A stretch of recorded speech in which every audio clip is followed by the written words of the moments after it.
Hello, I am Jazz Hooker, Mystic Minister, Psychic Medium, Reiki Master Healer, and Intuitive Life Coach. Welcome to my channel where I liberate the mind, the body, and the spirit, or I facilitate the liberation. I don't do it for you, you do it yourself.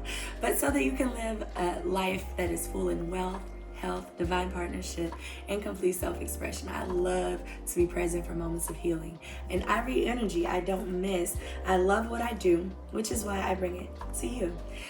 So today I wanted to bring you a video as brief as I could possibly make it, and just let you know, give you confirmation that yes, your spiritual gifts are indeed real. Your spiritual gifts are real. If you feel like you've been seeing things, you feel like you've been knowing things, you feel like you've been getting in all of this information, I'm confirming for you that yes, it is real.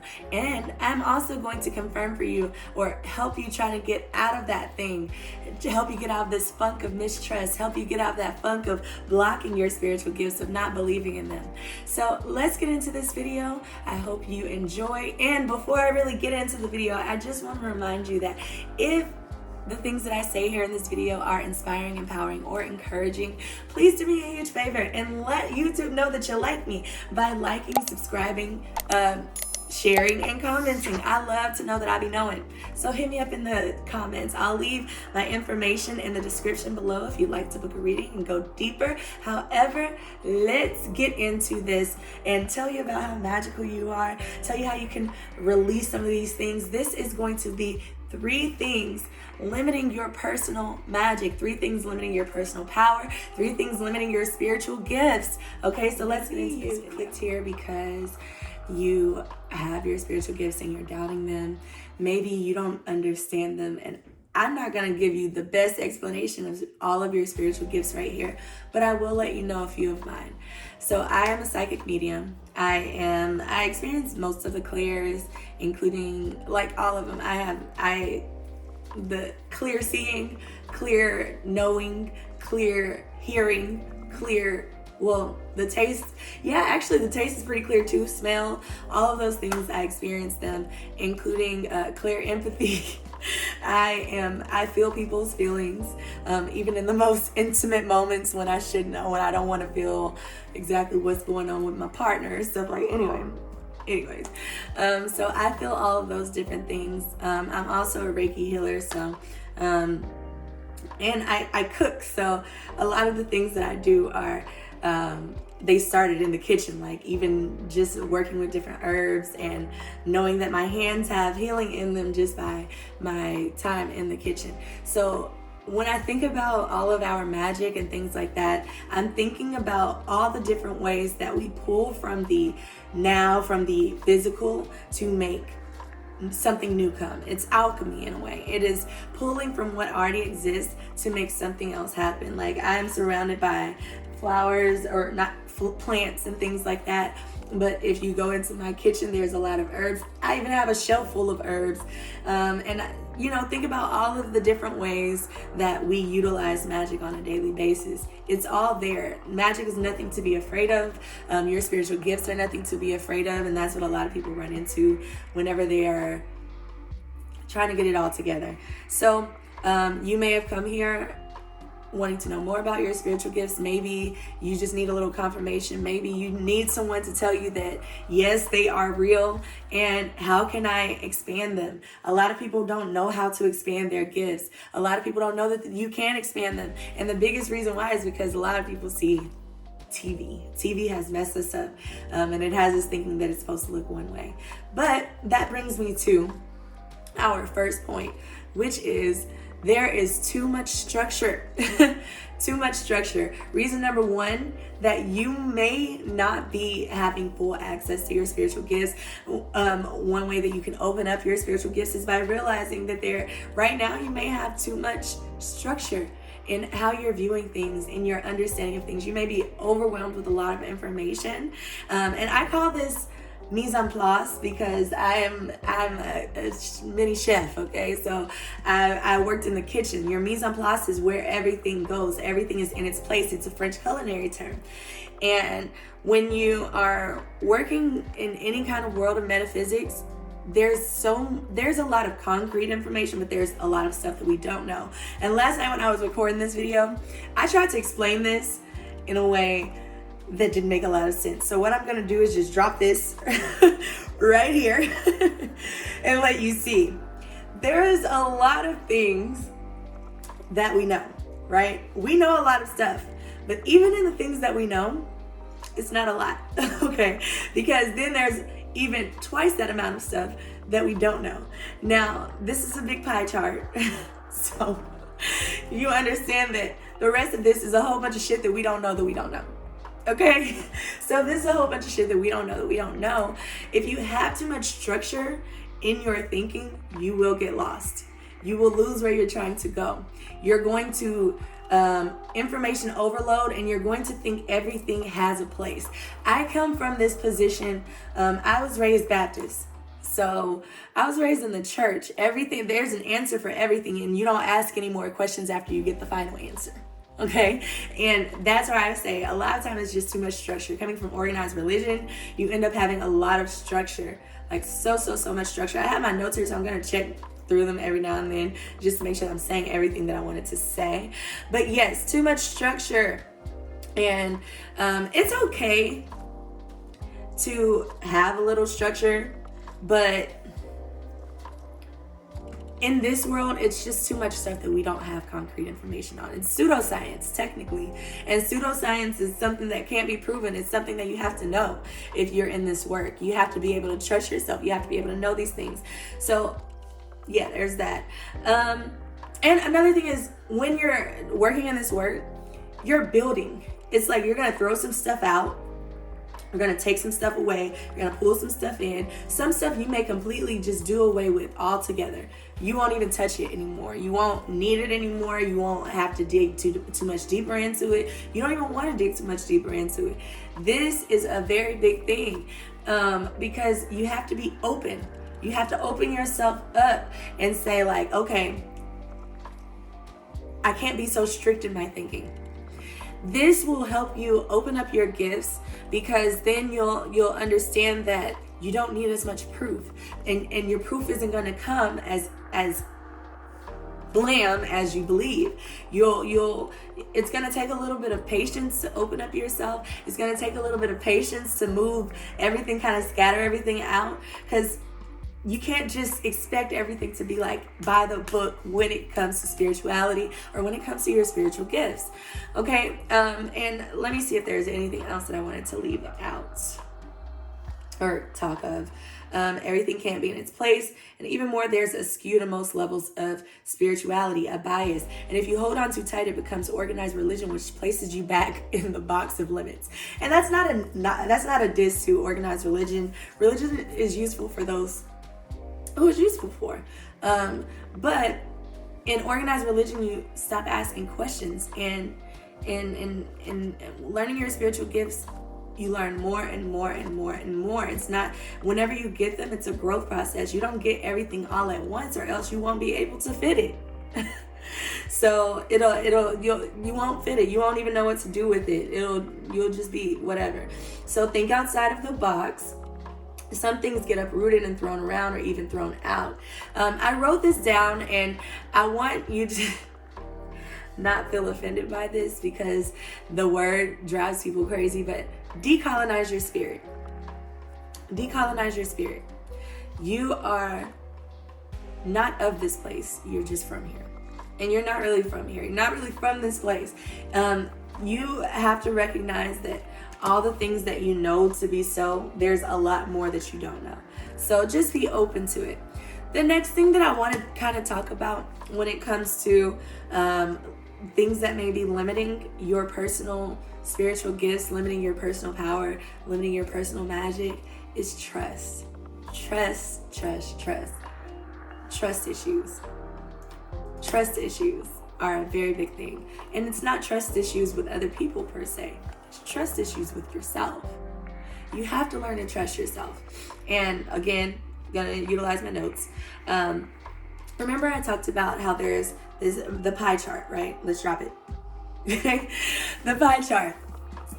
there is a certain bit of information that you know, a certain bit of information that you don't know, then a certain information that you don't know that you don't know. That means there's infinite possibilities to everything. And with infinite possibilities, there's infinite points of views to everything. So you're going to have to find a very common line and follow it. You're going to have to find somewhere that makes a lot of sense. One, because you're going to end up going down conspiracy theories trying to figure out some stuff. You're going to end up going down conspiracy theories trying to figure out what's going on with your magic. But, and of course, just getting into the world of getting to know more and more people, you end up going down this line of conspiracy theories. But you're going to have to trust yourself. You're going to have to find a line of consistent information to be able to trust yourself. Let me read through my notes. Some people don't trust themselves without confirmation of another being. I personally experienced this, one, because I grew up in the Black church and in a Black family. And maybe this is just a Southern thing. It might not be a Black thing. It might just be a Southern thing. But you don't ask questions, and you don't talk about stuff that you don't have legit solid proof of. You don't talk about stuff that don't have logic. You don't, like the unknown. It's kind of, with the Bible, you don't ask no more questions. It's by the book, okay? You don't ask no more questions. It's there. Just go look for it. It's in the Bible. And it's not even that I grew up in a strictly religious household, because I didn't, but it's just like, I remember times where I would say things like, oh, I feel this way, and a family member would say something like, oh, don't say that, because you don't want to speak it into existence. So it was almost like a fear thing that everybody was imposing on me, and it made me not really want to spit out what I was feeling, because I didn't have any way to substantiate it. I didn't have any way to prove how I was feeling or prove what was going to come next based off of what I was feeling. So I would keep it to myself. If I didn't have any proof, if it was just a feeling, it stayed right up over here, because I didn't want to get yelled at. I didn't want to get fussed at about it. I just kept it to myself. And that creates a certain level of distrust within yourself, because until you get out of the house, you don't end up trusting nothing that you got going on.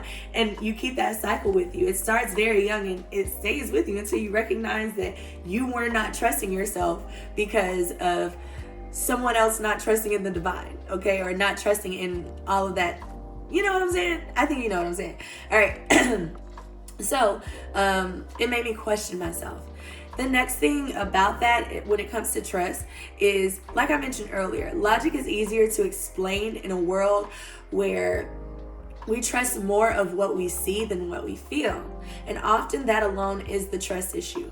The moment we socialize into logic, we begin to lose parts of our intuition, our knowing, and our belief in the impossible. Even giving your higher... Oh, wait, hold on, wait a minute. Because logic does not permit both things to be so. So a lot of times we grow out of intuition when we accept logic, because logic says 1 + 1 is 2. So where did that elephant come from? you know what I'm saying? It doesn't leave much room. Logic doesn't leave much room for expansion to an extent. It's like you get your answers and that's that. But you have to be a little bit more open when it comes to your spiritual gifts and spirituality, metaphysics all together. Okay? And something that you can do to build relationship with yourself, build that trust back with yourself, is this exercise. This is my little treat to you, something that you can do so that you can help build that trust, okay? First of all, I do want to mention that meditation helps you build a certain level of trust, because you are specifically spending time creating space with yourself. Yourself knows how important that is, because you are always spending time with everyone else in this dense physical body. Everything goes to someone else. You hardly spend as much time to yourself. So meditation is the first way. But the second way I want to encourage you is this brief exercise. You get up in the morning and you have a random thing. Don't make it be something that you feel is out of reach, but something that is so simple. So for me, think about either a rose or a butterfly, maybe an insect, a certain color, something simple, right? And you ask yourself to go and bring it to you, okay? And when I say you ask yourself to go and bring it to you, like I said, you wake up early in the day and you say something like, Spirit, I want to see a rose today. I'm going to utilize the rose, not the butterfly. So let's say, Spirit, I want to see a rose today. Now, very easily, your mind may be thinking about, how will I see this rose? You might be like, do I see the rose as a physical rose, like a real live rose? But you also have to be open. Okay, remember I told you there's not so much mise en place. You have to be open. This is learning to build trust. It's playful. Okay, Spirit may bring you that rose in an emoji. It may bring it to you in a video. It may bring it to you in a shirt. It may bring it to you in a smell. You may smell the scent of roses. This is how you work your gifts. This is how you ask your spirit to bring it to you, to enhance it. And as you're doing this, you're being playful. When you ask your spirit to bring you something, you get the fuck out the way. Okay? Get out of the way. Get out of the way. Don't hover over it. Trust yourself to bring it to you. And this alone will create trust within you and your spiritual self. The reason why it does that is because you are allowing yourself time to go and do something, and you're knowing that you aren't physically going out and searching for a rose. And once you receive it, you'll see that, oh my gosh, Spirit is always supporting me. Myself is always supporting me. My inner self, higher self is always supporting me. I didn't have to go even out and seek it. And it also teaches you a little bit about manifestation. But it's just saying that if you tell yourself to do something, yourself will go and support it for you. So it's building that trust with yourself. Any more notes on that? Yeah. Go on about your day. Be playful. Don't put limits on it. It may come in a text. I already said that. When you realize that your higher self works with you, where your dense body cannot move, you will begin to build trust in yourself. And for most people, this is hard.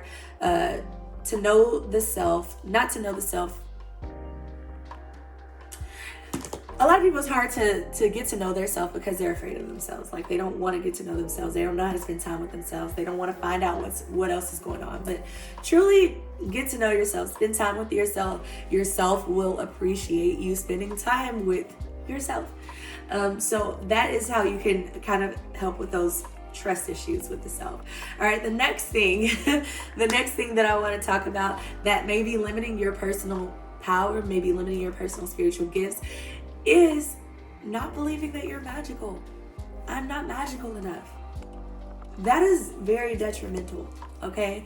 Because a lot of time we default our power to someone else. Now this I had a lot of notes on, so I will be looking at my notes a lot for this part because they were so specific. I wrote this down and then Spirit just kept giving me more and more. I almost got lost. So I'm gonna probably read a lot of this word for word. Your belief that you aren't magical enough, or any self-concept that makes you think that you're smaller than anyone else. You default your authority to someone other than yourself.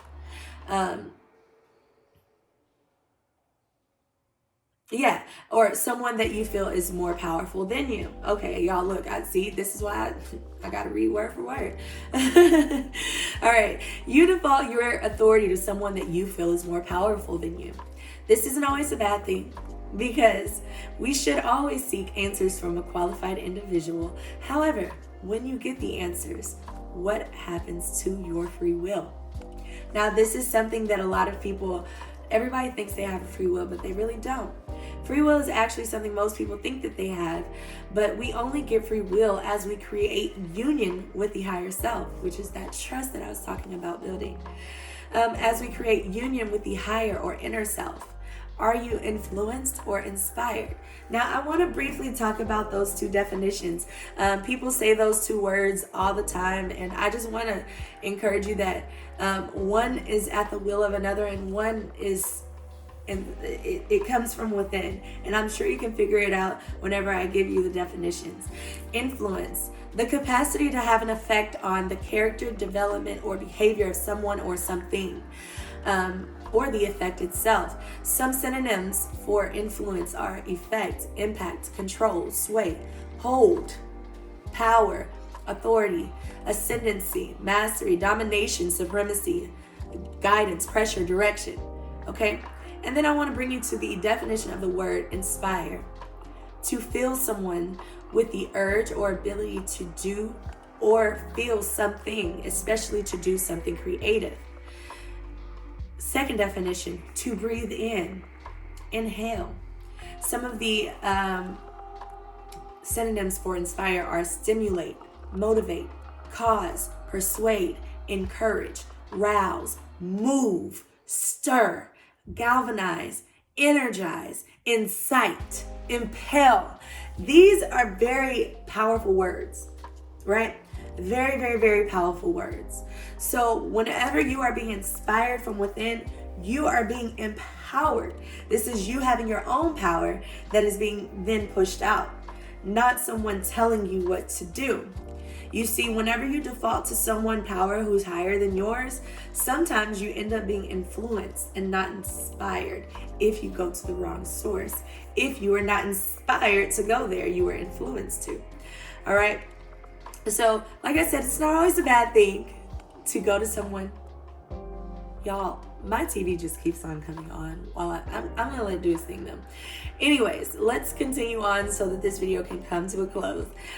One is under direct order and the other is under your order.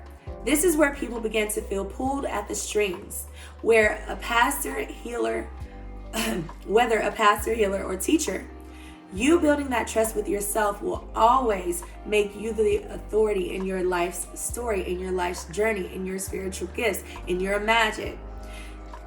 Now, this next part is going to be as word for word as I can, okay? Because I need you to really hear this. I need you to understand this. In fact, I'm going to go make sure that this TV is turned off so that you understand, okay? I'm going to make sure that it's all turned off so that you can hear me. Because I don't want anything else distracting you. Okay. I don't want anything distracting you as you hear this. And I don't want to have to go and edit my video. So that's why. I just want to add my words and go on. All right. This is something that you do need to know. You are God in search of yourself. As you create your bond with the self, you should realize that you create a trust in the unseen, in the divine, in the creator, in life. You'll realize that this omnipotent power actually makes time and space for your needs and desires and wellness. And you have been in charge of the meeting space as you've built that trust with the spirit, as you've built that trust with the source, okay? You may think that the creator is outside of you. You are the creator energy as an extension of the creator. You have purpose and value. You are not superficial in purpose or value. Spirit said, let me see how I can create through this one. This one right here is perfect. There is no limitations in this soul. It can achieve anything.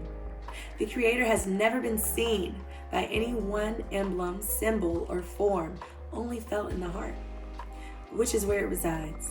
There is no man in the sky granting wishes, no matter what the religion is. You are pushing out your world from your thoughts and your focus of your thoughts. Whether health, wealth, love, or self-expression, it's all very possible from any deteriorating or unfavorable condition. It's possible in the union with the self. That being said, I need you to understand that all three of those things are going to help you to increase your personal power, increase your personal magic, increase your connection with your spiritual gifts. They're going to help you expand. You're going to expand, one, by opening up and losing some of that structure. You know, we want to eliminate some of that structure. Remember, that structure, that mise en place, puts you in limits. It puts you in a box. It made you a little nervous of your spiritual gifts and how to use them. Okay? That mise en place. Open up a little bit. Open up your world. Don't be so tight about it, okay? Don't be so tight about how everything unfolds. There's not a definite answer, baby. You don't get all the answers. Not in this lifetime, at least. Okay? There's still more that you have to know. The next thing is learn to trust yourself. Eliminate those trust issues. Those trust issues with yourself are some of the biggest reasons why we can't keep going. We trust our logic more than we trust ourselves. We trust what we see. And we don't even realize that we push this out. Right? And then the next thing I don't want you to do is recognize that there is no one more powerful than you in your world. You're magical. You're a very magical being. And when you recognize how magical you are, how powerful you are, then your spiritual gifts just begin to unfold because you'll be confident. Stop allowing so much information to overcrowd you. Sometimes just getting a rest, and asking yourself to guide you it does a lot for you. So take time, spend time with yourself, open up your world, and embrace your magic. You have spiritual gifts. It was not a joke. It's true, you really do. So if you enjoyed this video, remember, like, subscribe, comment, share. And also, if you would like to go deeper with me, if you feel like I touched a certain nerve in you or something about me just spoke to you and you'd like to go deeper, use that link in the description, okay? Utilize that link. I love to do this work. I love my job. I love to be present for moments of healing. I'm located in Houston if you'd even like in-person readings, or in-person sessions. I do Reiki and I also do readings. So please utilize that button. Follow me at Hooker Be Knowing on Instagram, Twitter, TikTok, Clubhouse, all of those places. Yeah, I think that's really it. I hope you are well. I hope this video inspired, empowered, encouraged you, and that you are well and whole and harmonious and complete. Embrace your spiritual gifts. Once you get a hold of them, so many things unfold for you. All right, so take care. Bye.